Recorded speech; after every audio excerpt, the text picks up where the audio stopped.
கர்த்தருடைய பரிசுத்த நாமத்திற்கு மகிமை உண்டாவதாக. நாம் வாசித்த 78ஆம் சங்கீதம் 1 முதல் 72 வசனங்கள் வரைக்கும் கொடுக்கப்பட்டிருக்கிறது. 24 வசனங்களை நாம் வாசித்திருக்கிறோம். இவ்வசனங்களிலே பார்க்கும் பொழுது தேவ கிருபைகளையும் வல்லமையான செயல்களை குறித்துதான் இந்த வேத பகுதியிலே பார்க்கிறோம். ஆசாம் எழுதினதான மஸ்கில் என்னும் போதக சங்கீதமாக இருக்கிறது. 78வது சங்கீதம் இஸ்ரவேலின் சரித்திரத்தை விவரிக்கிறதான சங்கீதமாக இருக்கிறது. கர்த்தர் இஸ்ரவேல் புத்திரரை தம்முடைய ஜனமாக தெரிந்தெடுத்து அவர்களை ஒரு தேசமாக ஸ்தாபித்தார்.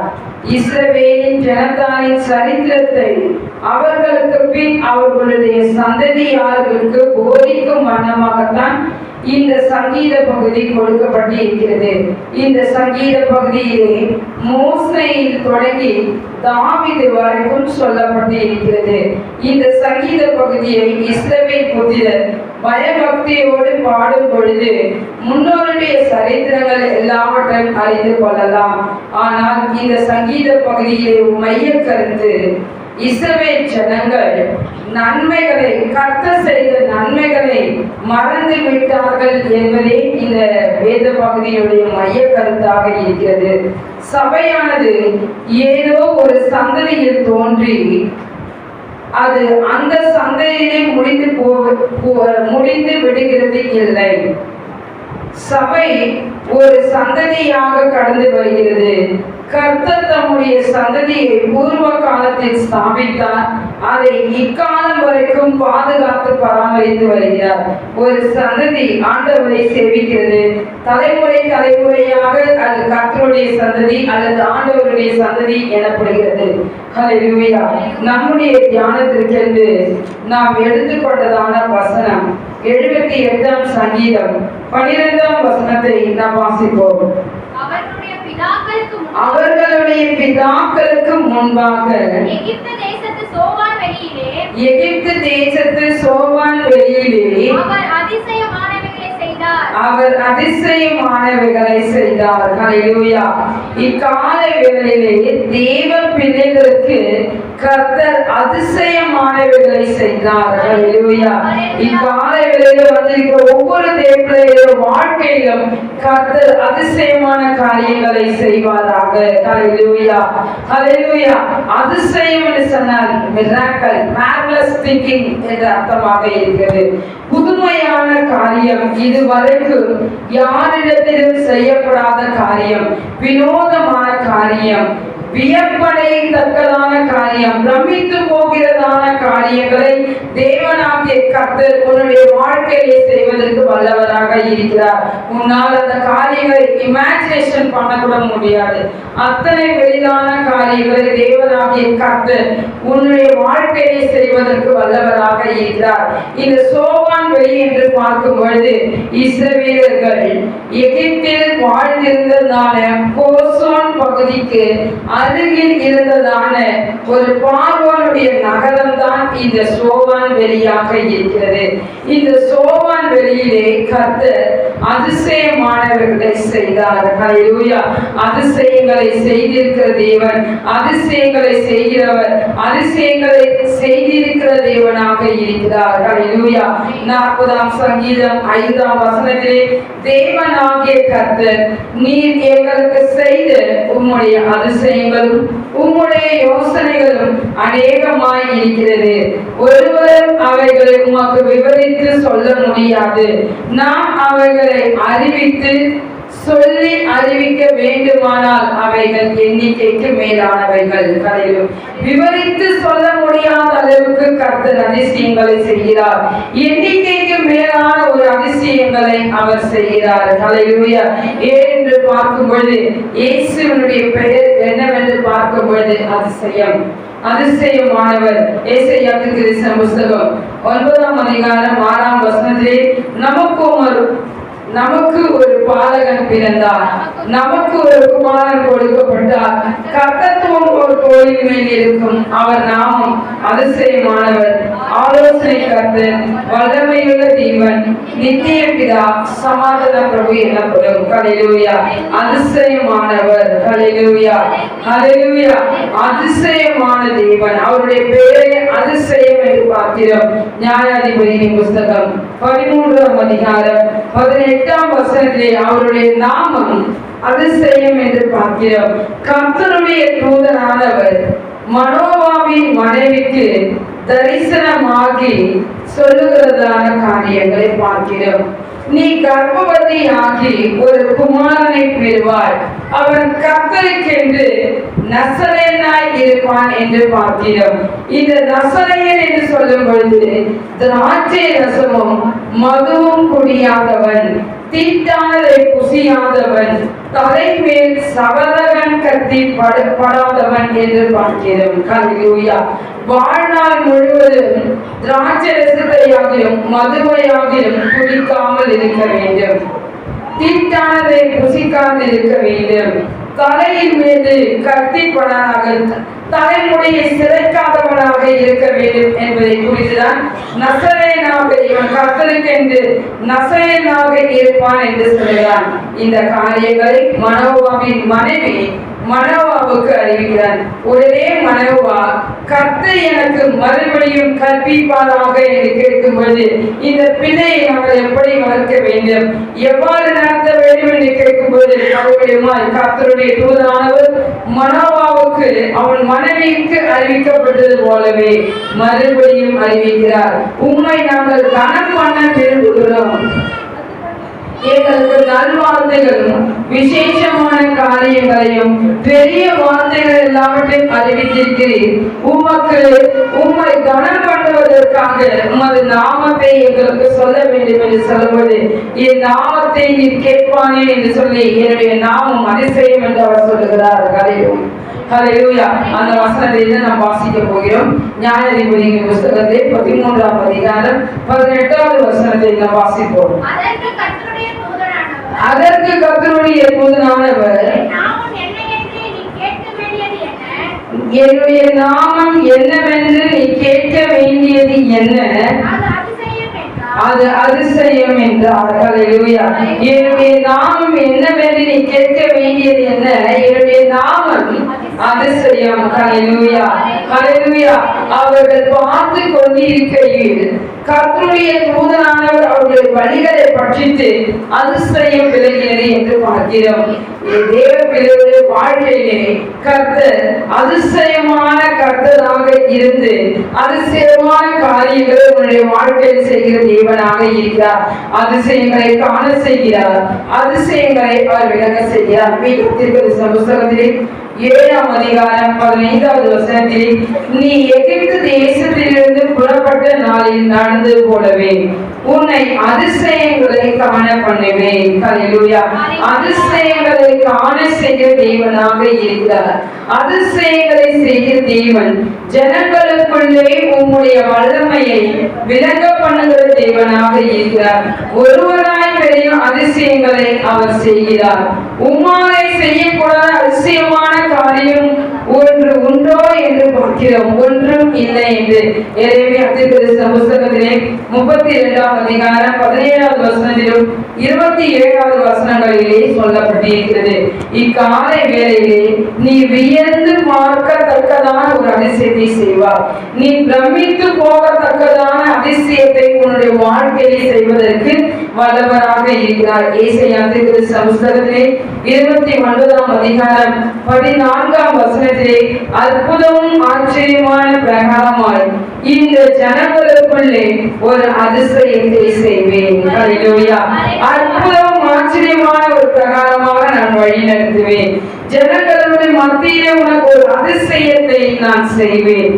உதாரணமாய் நாம் பார்க்கும்போது மோசேயை குறித்து நாம் பார்க்கிறோம். இங்கு மோசேயை குறித்து நாம் பார்க்கும்போது யாத்திராகமத்தின் புஸ்தகத்திலே 34ஆம் அதிகாரம் 10ஆம் வசனத்திலே மோசேயோடு கர்த்தர் உடன்படிக்கை பண்ணுகிறார். பூமி எங்கிலும் எந்த ஜாதிகளிலும் செய்யப்படாத அதிசயங்களை உன் ஜனங்கள் எல்லாருக்கும் முன்பாகவும் செய்வேன். ஹல்லேலூயா. பூமி எங்கும் எந்த ஜாதிகளிலும் யாருமே பார்க்க முடியாத அளவுக்கு அதிசயங்களை நான் செய்வேன். கர்த்தருடைய செய்கைகளை எல்லாரும் காண்பார்கள். உன்னோடு கூட இருக்கிற எல்லா ஜனங்களும் கர்த்தருடைய செய்கைகளை காண்பார்கள். உன்னோடு கூட இருந்து நான் செய்யும் காரியங்கள் எல்லாம் பயங்கரமாய் இருக்கும் என்று பார்க்கிறோம். ஹல்லேலூயா. தேவனாகிய கர்த்தர் மற்ற கண்கள் காணும்படி அவருடைய செய்கைகளிலே அதிசயமான காரியங்களை விளக்க செய்வதற்கு வல்லவராக இருக்கிறார்.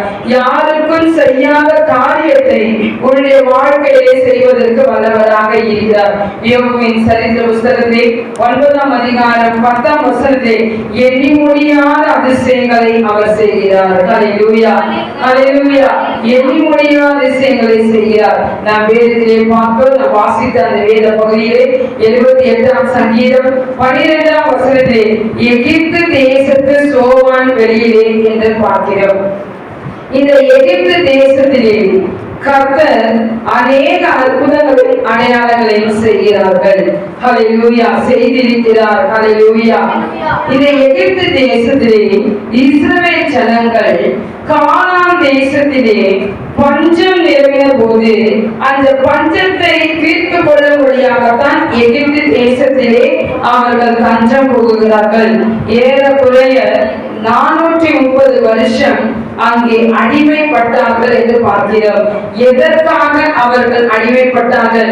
70 பேரோடு கூட யாக்கோபு வாழ்ந்த நாட்களிலே அவர்கள் தஞ்சம் புகுகிறார்கள். ஏறக்குறைய ஒரு 4 தலைமுறைகளாக அந்த எகிப்து தேசத்திலே அவர்கள் வாழ்ந்திருக்கிறார்கள். இந்த ஜனங்கள் ஏராளமாய் பதுங்கி பெருகியிருப்பதை பார்வோனும் அவருடைய ஜனங்கள் எல்லாம் அறிந்திருக்கும் பொழுது இவர்களை ஒடுக்கும்படியாக நாம் உபாயம் செய்ய வேண்டும். இவர்கள் நமக்கு மிஞ்சி போகாதபடிக்கும், இவர்கள் எங்கும் சிதறி போகாதபடிக்கும், இவர்கள் பழுகாதபடிக்கு அவர்களை ஒடுக்கினார்கள் என்று பார்க்கிறோம். அநேக கடின வேலைகளை அவர்கள் மேல் சுமத்தினார்கள் என்று பார்க்கிறோம். தேவனாகிய கர்த்தரை நோக்கி தேவ பிள்ளைகள் முறையிடுகிறார்கள். கர்த்தரை நோக்கி அவர்கள் சத்தமிட்டு கூப்பிடுகிறார்கள். கர்த்தர் அவர்களுடைய பெருமூச்சை கேட்கிறார். அவர்களுடைய முறையீடுகளுடைய சத்தங்கள் எல்லாம் தேவ சந்நிதியிலே எட்டினது என்று பார்க்கிறோம். ஜனத்தினுடைய உபத்திரவத்தை கர்த்தர் பார்த்தார். வேதனைகளை அவர் அறிந்திருக்கிறார். கூக்குரல்களை கர்த்தர் கேட்டார் என்று யாத்திராகமத்தின் புஸ்தகத்திலே 3ஆம் அதிகாரம் 7ஆம் வசனத்திலே சொல்லப்படுகிறது. எகிப்திலே ஜனங்கள் உபத்திரவத்தில் இருக்கிற அந்த உபத்திரவத்திலிருந்தும் சுமைகளை நீக்கி விடுவிக்கும்படி கர்த்தர் தம்முடைய தாசனாகிய மோசேயை அழைக்கிறார். எகிப்தியரின் கைக்கு விடுதலையாக்கும்படி பாலும் தேனும் ஓடுகிற தேசத்தை தம்முடைய பிள்ளைகளுக்கு கொடுக்கும்படிக்கு நான் உன்னை அழைக்கிறேன், வா என்று கர்த்தர் சொல்கிறார். அவர்களை அந்த இடத்திலே கொண்டு சேர்க்கும்படியாகத்தான் கர்த்தர் இறங்கினார். எகிப்தியருடைய கைக்கு என்று பார்க்கும்போது உலகத்தினுடைய கைகளில் இருந்து உன்னை விடுவிக்கும்படியாக கர்த்தர் இறங்கி வருகிற தேவனாக இருக்கிறார். தேவனாகிய கர்த்தர் உலகத்திலிருந்து தம்முடைய பிள்ளைகளை வேறு பிரித்துள்ள நோக்கம் என்னவென்று பார்க்கும் பொழுது அவருக்கு ஆராதனை செய்யும்படியாக, கர்த்தருக்கு பலியிட்டு அவரை ஆராதிக்கும்படியாகத்தான் தம்முடைய ஜனங்களை விடுவித்து வருகிறார் என்று பார்க்கிறோம். ஹல்லேலூயா. ஏறக்குறைய 10 விதமான வாதைகள் நிமித்தமாக நாம் கர்த்தர் என்பதை பூமியில் இருக்கிற எல்லா ஜனங்களும், எகிப்தியரும், பார்வோனுடைய ராஜாவும், பார்வோன் ராஜாவும் அவனுடைய ஊழியர்களையும் அறிந்து கொள்ளும்படி கர்த்தர் செய்தார் என்று பார்க்கிறோம். ஹல்லேலூயா. ஹல்லேலூயா. ஹல்லேலூயா. அற்புதங்களினாலே அவர்களை பாதிப்பேன் என்று வேதத்தில் சொல்லப்பட்டிருக்கிறது. ஏறக்குறைய 10 வாதைகள். இந்த 10 வாதைகளை குறித்து நாம் பார்க்கும் பொழுது தண்ணீர் ரத்தமாய் மாறினது. தவளைகள் எகிப்து தேசத்திலே திரளாய் இருந்தது என்று பார்க்கிறோம். இந்த இரண்டு அற்புதங்களை செய்யும் பொழுது எல்லா அற்புதங்களை செய்து கொண்டே கர்த்தர் வருகிறார். இந்த வாதைகள் எகிப்தியருக்கு வாதைகளாய் இருந்தது, இஸ்ரவேல் ஜனங்களுக்கோ அவைகள் அதிசயமான ஒரு அற்புதமாக இருந்தது என்று பார்க்கிறோம். ஏன் என்று பார்க்கும்போது எகிப்தியருக்கு மாத்திரமே இந்த வாதைகள் நிமித்தமாக அவர்கள் பாதிக்கப்பட்டார்கள். இஸ்ரவேலருக்கோ கோசோன் நாட்டிலே வாழ்ந்திருந்ததான தம்முடைய ஜனங்களுக்கு எந்த தீங்கும் ஏற்படவில்லை என்று பார்க்கிறோம். எகிப்தியருக்கும் தம்முடைய ஜனமாகிய இஸ்ரவேலருக்கும் கர்த்தர் ஒரு வித்தியாசத்தை ஏற்படுத்தினார் என்று பார்க்கிறோம். இங்கு பார்க்கும்போது இரண்டு வாதைகள் ஏற்பட்ட போதிலே எகிப்தில் இருக்கிற மந்திரவாதிகளும் தன்னுடைய மந்திர வித்தையினாலே அந்த வாதைகளை அவர்கள் நடப்பித்தார்கள். தண்ணீர் அவர்கள் செய்யும் பொழுதும் ரத்தமாய் மாறினது, அவர்கள் செய்யும் பொழுதும் பிறப்பித்தது.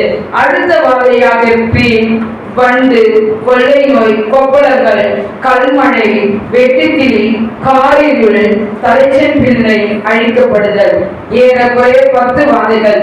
இந்த வாதைகளிலே பேன் வாதையை அனுப்பும் பொழுது எகிப்தில் இருக்கிற மந்திரவாதிகளாலே அவைகள் செய்ய முடியவில்லை. ஏனென்றால் தேவனாகிய கர்த்தரே மோசேயை கொண்டு அற்புதங்களை அதிசயங்களை செய்தார் என்று பார்க்கிறோம். இந்த காரியங்கள் தேவனுடைய விரல்தான் இங்கு வந்திருக்கிறது. தேவன் எகிப்திலே தம்முடைய கை வல்லமையை காண்பித்தார் என்று பார்க்கிறோம். தேவ பிள்ளைகள் கர்த்தரையும் அவருடைய வார்த்தைகளை விசுவாசிக்கும் பொழுது நம்முடைய வாழ்க்கையிலே அற்புதங்கள் நடக்கிறது. கர்த்தருடைய பிள்ளைகள் தேவனுடைய கோலை பிடித்துக் கொள்ளும் பொழுது, அதாவது தேவனுடைய வார்த்தைகளை பிடித்துக் கொள்ளும் பொழுது அடையாளங்களை நீ செய்வாய் என்று பார்க்கிறோம். யாத்ராமதி புத்தகத்திலே 4ஆம் அதிகாரம் 17ஆம் வசனத்திலே இந்த கோலை உன் கையிலே பிடித்துக் கொண்டு போ, இதுதான் நீ அடையாளங்களை செய்வாய் என்று பார்க்கிறோம். தேவனுடைய வார்த்தைகள், கர்த்தருடைய வார்த்தையினாலே உன்னுடைய வாழ்க்கையிலே அதிசயங்கள் நடக்கிறது என்று பார்க்கிறோம். அவர் அதிசயமான தேவன். உன்னுடைய வாழ்க்கையிலே அதிசயங்களை செய்கிறவராக இருக்கிறார். அதிசயங்களை செய்து அவர் செய்த அதிசயங்களை நாம் நினைவு கூறுகிறவர்களாக இருக்க வேண்டும், தியானித்து பேசுகிறவர்களாக இருக்க வேண்டும், விவரித்து சொல்லுகிறவர்களாக இருக்க வேண்டும். இதை குறித்து 1 நாளாகமதி புத்தகத்திலே 14ஆம் அதிகாரம் 13ஆம் வசனம், 9ஆம் வசனம், 24ஆம் வசனம், இந்த வசனங்களிலே பார்க்கும்போது அவர் செய்த அதிசயத்தை நினைவு கூற வேண்டும், அவைகளை தியானித்து பார்க்க வேண்டும், அவைகளை மற்றவர்களுக்கு விவரித்து சொல்ல வேண்டும். ஹல்லேலூயா. அவர் செய்த உபகாரத்திற்கு தக்கதாக நான் எண்ணத்தை அவருக்கு செலுத்துவேன். ஹல்லேலூயா. 116ஆம் சங்கீதம் 12ஆம் வசனத்திலிருந்து 14ஆம் வசனம் வரைக்கும் நாம் வாசிப்போம். கர்த்தர் எனக்கு செய்த எல்லா உபகாரங்களுக்காகவும் அவருக்கு எண்ணத்தை செலுத்துவேன். ரட்சிப்பின் பாத்திரத்தை எடுத்துக்கொண்டு கர்த்தருடைய நாமத்தை தொழுது கொள்வேன். ஹல்லேலூயா. அவர் எனக்கு செய்த எல்லா உபகாரங்களுக்காக, எல்லா நன்மைகளுக்காக எண்ணத்தை நான் அவருக்கு செலுத்துவேன். ரட்சிப்பின் பாத்திரத்தை எடுத்துக்கொண்டு அவருடைய நாமத்தை தொழுது கொள்ள வேண்டும். இஸ்ரவேல் ஜனங்களை குறித்து பார்க்கும்போது கர்த்தரை தொழுது கொள்வதற்காகத்தான் எகிப்திலிருந்து அவர்கள் விடுதலையாக்கப்பட்டார்கள் என்று பார்க்கிறோம். தேவ பிள்ளைகள், இங்கு பார்வோன் அவருடைய இருதயம் கடினப்பட்டிருக்கும் பொழுது, வார்த்தைகள் அதிகரித்துக் கொண்டிருக்கும் பொழுது புருஷர்கள் மாத்திரம் செல்லலாம், அடுத்ததாக மனைவிகளோடு செல்லலாம், பிள்ளைகளோடு செல்லலாம், உங்கள் உறவைகளோடு செல்லலாம் என்று சொல்லும் பொழுது அங்கே மோசே சொல்கிறார், ஒரு குளமாகியும் நான் அங்கே விடுவதில்லை. ஏனென்று பார்க்கும்போது தேவ பிள்ளைகள் குடும்பத்தோடு கூட கர்த்தரை நாம் தொழுது கொள்கிறவர்களாக இருக்க வேண்டும். மனைவி மக்களோடு கூட கர்த்தரை நாம் ஆராதிக்கிறவர்களாக இருக்க வேண்டும். ரட்சிப்பின் பாத்திரத்தை எடுத்துக்கொண்டு அவருடைய நாமத்தை நாம் தொழுது கொள்கிறவர்களாக இருக்க வேண்டும். தேவ பிள்ளைகள் குடும்பத்தினோடு கூட நீ அவரை ஆராதிக்கும் பொழுது உன்னுடைய ஆராதனையிலே அவர் பிரியப்படுகிற தேவனாக இருக்கிறார். அவருடைய நாமத்தை தொழுது கொள்வதோடு மாத்திரமல்ல, ஜனங்கள் எல்லாருக்கும் முன்பாகவும் கர்த்தருக்கு நீ செய்த பொருத்தனைகளை செலுத்த வேண்டும். அவர் உனக்கு அதிசயமான காரியங்களை செய்யும் பொழுது நீ உன்னுடைய இக்கட்டில் உன் வாயை திறந்து சொல்லிய பொருத்தனைகளை நிறைவேற்றி செலுத்தும் பொழுது கர்த்தராலே நாம் ஆசீர்வதிக்கப்படுகிறோம். 107 சங்கீதம் 9 வசனத்திலும் 16 வசனத்தை பார்க்கும்போது அவருடைய கிருபை நிமித்தமும் மனுபுத்திரருக்கு அவர் செய்கிற அதிசயங்கள் நிமித்தமும் அவரை துதிப்பார்களாக. ஹல்லேலூயா, ஹல்லேலூயா, ஹல்லேலூயா. கர்த்தரை மகிமைப்படுத்துகிறவர்களாக நாம் இருக்க வேண்டும்.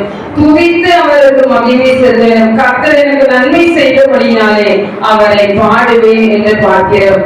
அவருக்கு நாம் ஸ்தோத்திர பலியிட்டு அவரை மகிமைப்படுத்தி துதிக்கிறவர்களாக நாம் இருக்க வேண்டும். 3 காரியங்களை நாம் செய்ய வேண்டும். கர்த்தர் நமக்கு செய்த உபகாரங்களுக்காக அவரை தொழுது கொள்ளுங்கள், அவருக்கு பொருத்தனைகளை செலுத்துங்கள். 3வதாக அவரை துதித்து மகிமைப்படுத்துங்கள். ஆக தேவனாகிய கர்த்தர் இக்காலை வேளையில் வந்திருக்க ஒவ்வொரு பிள்ளைகளுடைய வாழ்க்கையிலும் அதிசயமானவைகளை செய்ய போகிறார். ஹல்லேலூயா. அதிசயமான காரியங்களை உன்னுடைய கண்கள் காண போகிறது. உன்னோடு கூட எல்லா ஜனங்களும் கர்த்தருடைய செய்திகளை காண்பார்களாக. கர்த்தர் இந்த சங்கீதங்களை கொடுத்துவிட நாம் கரங்களை தட்டி தேவனாமத்தை மகிழ்வோம். Praise the Lord, praise the Lord, praise the Lord. Praise the Lord. Hallelujah.